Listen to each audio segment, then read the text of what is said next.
So welcome back to a new Game Stuff episode, and what a crazy holiday season. Honestly, there's been so many high quality games coming out, it's been hard to keep on top of them, but me and Kim have been doing pretty good getting through some of our favorite games this holiday, and wow, there's so much to talk about. We got Final Fantasy 15 around the corner. We're trying to keep up, and Kim's nearly finished this game, and that is Dragon Quest Builders. We wanted to wait till we were finished the game to do a full-on review, but there's 4 chapters in the game. Kim's on the end of chapter 3, so I thought, well, I'll just come in and talk about it a little bit because time is passing on. And what do I think about this game? A lot of people have compared it to Minecraft, and that might be a great comparison, but the problem is, I've never played Minecraft. I've seen some videos on it, some friends of mine love it, but I personally have never played it. It was the aesthetics of the Dragon Quest world in Dragon Quest Builders that kind of sucked me into this and said, hey, you know, I gotta check this game out. And let me say, I am not disappointed, and I'm gonna say, I don't know what the sales figures are for this type of game, but I believe it's going to be a cult classic. And it's one I really think people should check out and just try it out to see if it's really their type of game. And I've never been into a world building simulator before. I've never really done anything like that. And so anyways, Kim grabbed the game off me right away. And as I said, she's really at the end of the game now. And I've been on the couch and we've been talking about this game. I don't even know how many hours. It's just like every night it's 6 hours she plays with this game, and I'm sitting there talking to her, playing it with her, and we're having a great time with it. It takes place in the Dragon Quest Dragon Warrior 1 world, just after the Dragon Lord has conquered the world. Yeah, it's an alternative timeline. If anybody's ever played Dragon Quest 1 or Dragon Warrior 1, when you get to the end boss of the game, the Dragon Lord, he gives you an option. You can either, fight against him or join him. And this is, you're living in the world where you joined him, and the world has been completely destroyed. It's anarchy, there's monsters running amok throughout the world, and you are the master builder. So at first in the game, you just build a small little home for yourself, and you're waiting off monsters that come at night to fight you. And during the day, you go off to temples and old castles and through mountains and waterways, and you collect different items to build a better home, to build a better community. And eventually you start adding different rooms and different doorways. And I mean, there's so much to add and to do in this game. It boggles the mind. Honestly, to really do it justice, you would need to do about a 3-hour review and talk about it in depthly. But really it's about building a community and people coming to live in your community and them helping you out, and you build a bigger town and it becomes almost a castle, and you build better defenses around your town to ward off monsters. And it's been a lot of fun to see Kim building all these contraptions around her town to keep out the monsters from invading. Has just been a pure pleasure, and it's been frustrating too. Like, I felt bad for Kim when she would build this amazing town, get it perfectly the way she wanted, and all of a sudden a monster would just come in, a big boss monster would come in and just destroy half the town, and you have to rebuild the whole thing. But that's part of the fun of it, and really, it's about improving your town over and over and over. And you don't just build that town, you build other communities as well. You go to different lands, different monsters, different boss battles. And some of the boss battles are just legendary. They're really, really fantastic. And really, you're fighting a lot of monsters from the original Dragon Quest. It's really that base game. The game is a really positive experience and is one that I highly, highly recommend. The only frustrating shortcoming at times is the camera angle, and I don't think anybody can fight against that. I remember at first going, oh, the camera's not so bad, and then I'd see times when Kim would get herself trapped within a cavern and she couldn't even see herself. That was kind of annoying. So I think come Dragon Quest Builders 2, they'll sort that out. But it's not a terrible shortcoming. I don't think it really ruins the game. A highly recommended game. I do really recommend Dragon Quest Builders for Dragon Quest fans or fans of, Minecraft that wanted something a little bit different. Now, here's a game that I've been very looking forward to since it was on the Xbox One.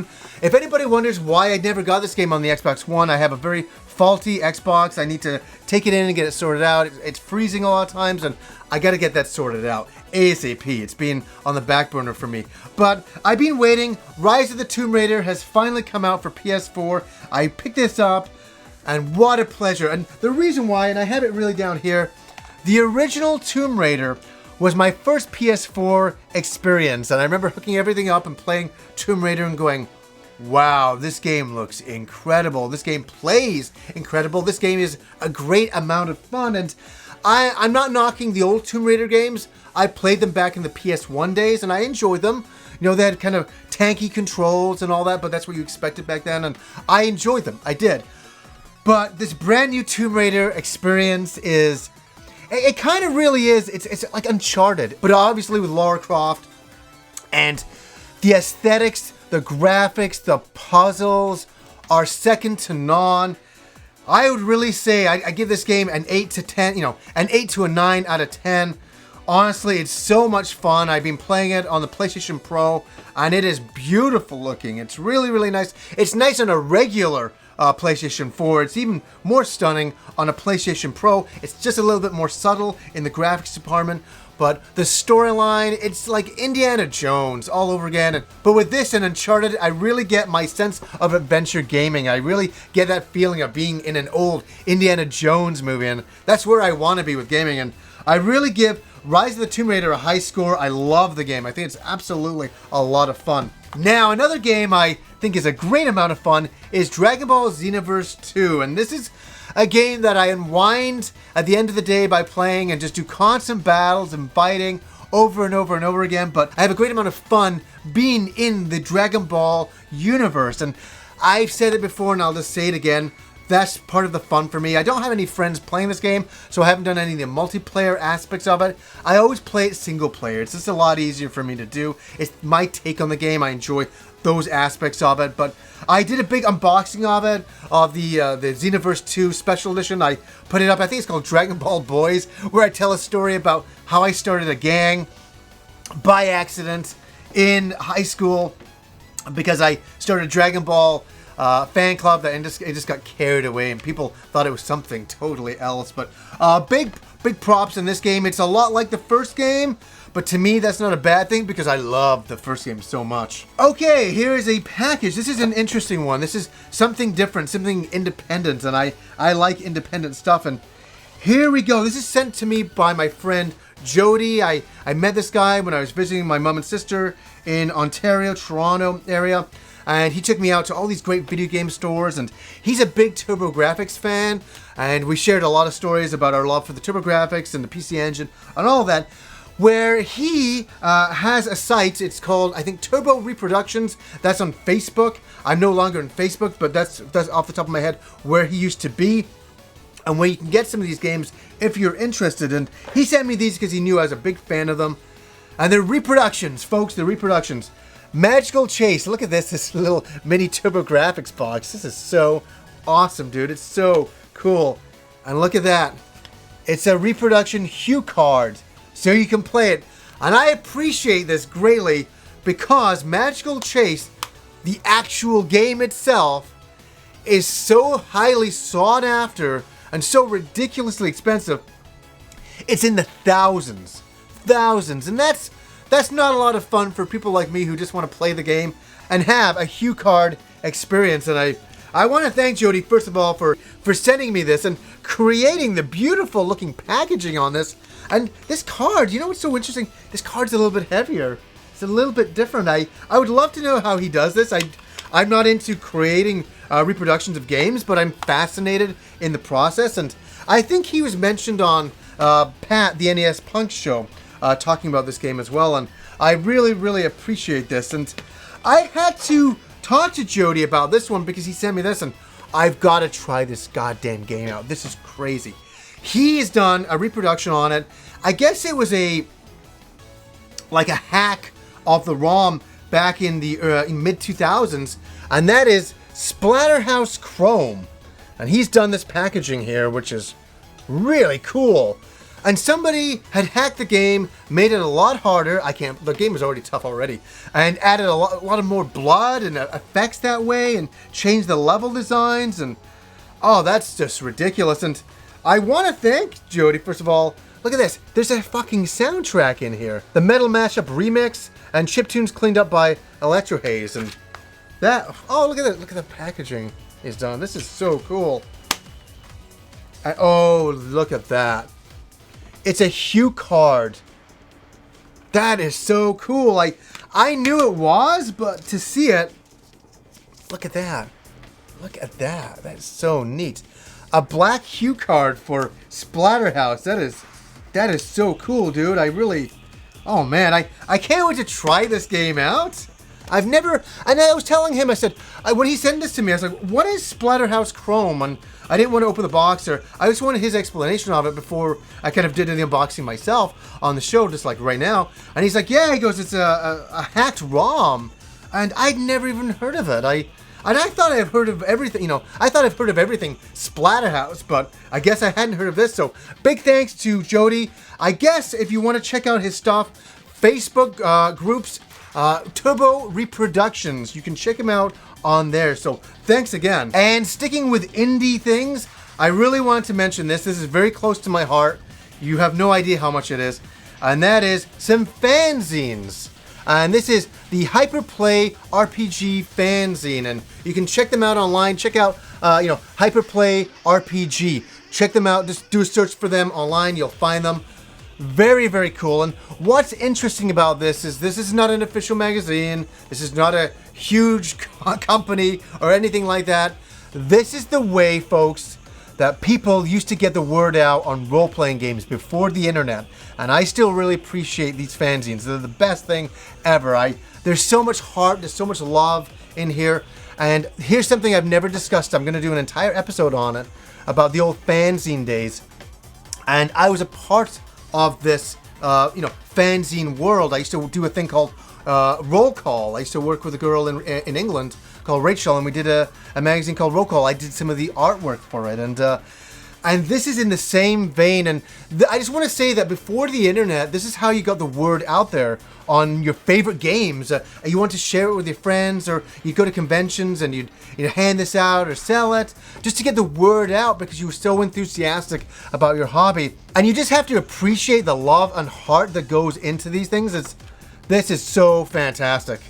And these guys are just sitting there talking about, look at these covers. This is what I remember from being like 20 years old and getting these sent to me from England, and like fans making, books for fans, and that's what this is about. That's what fanzines are about. It's fans, talking about their favorite RPGs and trying to get it out there to the world. And this is an alternative to magazines back in the day. And obviously there was magazines, but there was no online, and so this is how you got it out. And I want to thank the editor at Hyperplay RPG for sending me his fanzines. And you know what? I said I was going to show them on the show, and here they are. I really wanted to highlight them because this is a lost art form. This is something you don't see anymore. You see a lot of Facebook groups, you see a lot of, websites, a lot of, obviously YouTube videos and RPGs, but you don't see fanzines anymore. And these are very, very rare and very, very beautiful. It's part of a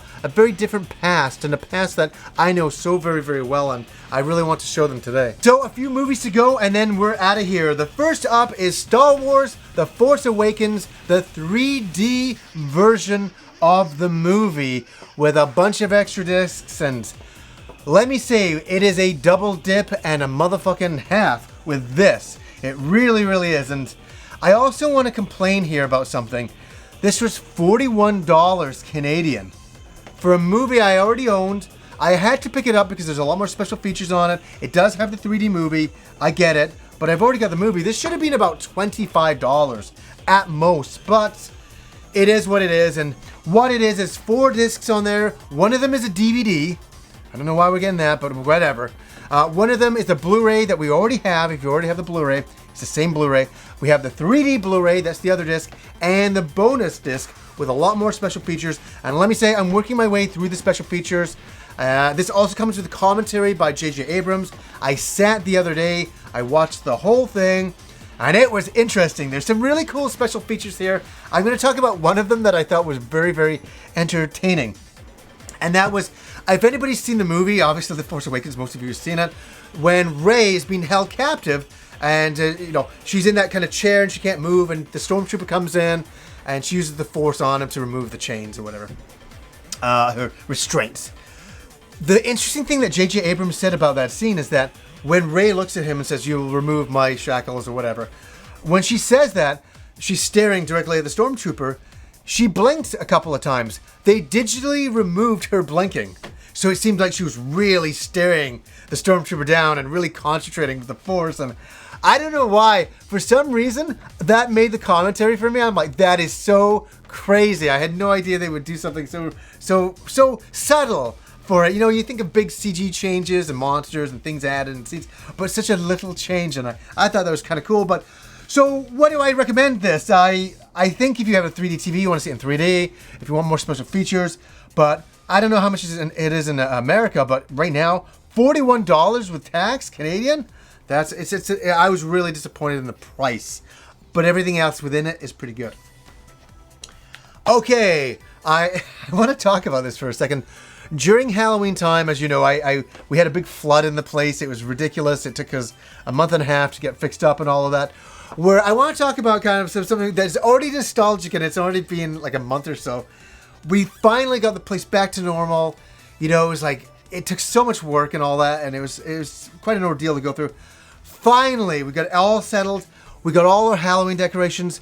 We finally sat down. We got the TV app again, and we could kind of relax. We hadn't relaxed for about a month and a half. And the place we sat down, and I checked out, and I must admit, I found a copy online of Return of the Living Dead. And we watched the movie, and it's a movie I know I had never seen before, and it was absolutely fantastic. We had such a great 80s time watching this movie. I was thoroughly entertained, and the ending, everything about it was perfection. We ended up watching all of the other, zombie movies that have ever been created during the Halloween time. But I want to talk about this in particular, is that I finally picked up, this is the Shout Factory version. This is Return of the Living Dead. And there's a lot of special features. I saw the movie and I was like, I gotta get the movie and watch the movie all the way through and support the movie. And that's why I got this version of it. Wow, I'm gonna sit and check out all the special features on it pretty soon. It's almost one that I want to save for next Halloween and just enter again because it was so awesome. I can't tell you, I'm gonna always think about this movie, about that time when I was so stressed out. I finally relaxed when we watched this movie, and Halloween was great because of this movie. This movie, to me now, is added to the Halloween catalog of movies I need to watch every Halloween. This is definitely one of them. Last, and certainly not least, is some Droid Factory, astromechs here. And I just wanted to show these right here.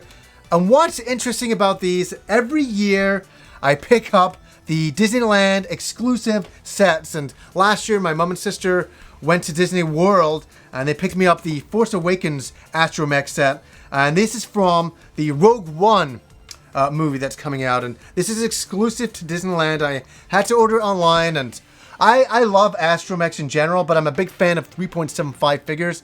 And these kind of things come out, and then all of a sudden they're gone. You never see them again. So I really want to pick this up. And this is all of the mechs from, the astromechs from Rogue One that are in the background that you would probably see for about 10 seconds. But I saw this, I was like, oh my god. And I think every year for every movie there will be an astromech set, and so I will keep on continuing to check these out. So guys, what are some games that you're playing right now? There is so much out.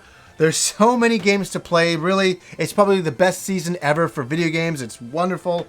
A really good time for everybody. I'll probably come just after Christmas and do another new game stuff episode of a few games that I picked up during the Christmas time, or I got for Christmas at that point. So anyways guys, until next time.